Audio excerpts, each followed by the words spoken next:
اعوذ باللہ من الشیطان الرجیم بسم اللہ الرحمن الرحیم۔ میرے سامعین محترم، ہم سورہ علق کی 3 سے 5 کی آیت کی تفسیر بیان کر رہے تھے۔ اس کا کچھ حصہ یہ ہے کہ چنانچہ قلم ہی کی وجہ سے گزشتگان کے تجربات آنے والی نسلوں کو منتقل ہوتے اور ان سے آگے بڑھتے ہیں۔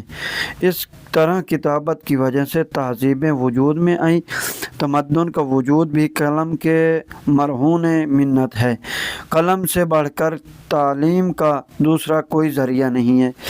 نزول قرآن کی وقت قلم کی اس اہمیت کا لوگوں کو اندازہ نہیں تھا، لیکن اللہ تعالیٰ نے ابتدائی وحی میں اپنے آخری رسول صلی اللہ علیہ وسلم سے قلم کی اہمیت بیان کی اور علم بالقلم فرمایا۔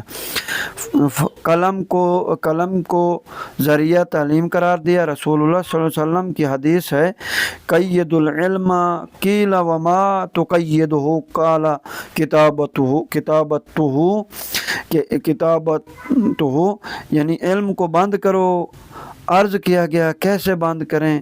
فرمایا کتابت سے۔ یہ حدیث منیت المنیر میں ہے۔ دوسری حدیث بہار میں آئی ہے، جلد ہے 58 صفحہ ہے 124 کہ قید العلم بالکتابت، علم کو کتابت کے ذریعے محفوظ کرو۔ مزید تفصیل کے لیے ملاحظہ فرمائیں سورہ نون آیت نمبر 1 ہے۔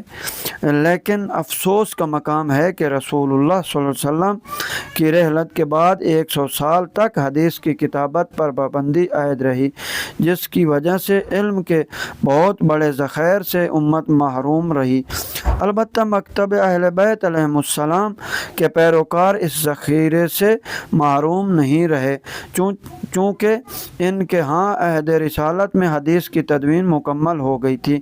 چنانچہ حدیث کی یہ تدوین باملاء من رسول صلی اللہ علیہ وسلم بحفظ علی علیہ السلام کی املاء اور کے خط سے مکمل ہو گئی تھی۔ یہ کتاب علی کے نام سے مشہور ہے، جس میں تمام احکام اور آنے والے واقعات تک درج ہیں، اور یہ کتاب رسول صلی اللہ علیہ وسلم کی علمی میراث کے طور پر تمام اہل بیت علیہ السلام کے پاس موجود رہی ہے۔ یہ قسم بصائر الدرجات فی فضائل آل محمد علیہ السلام کے 165 باب جلد 11 ہے۔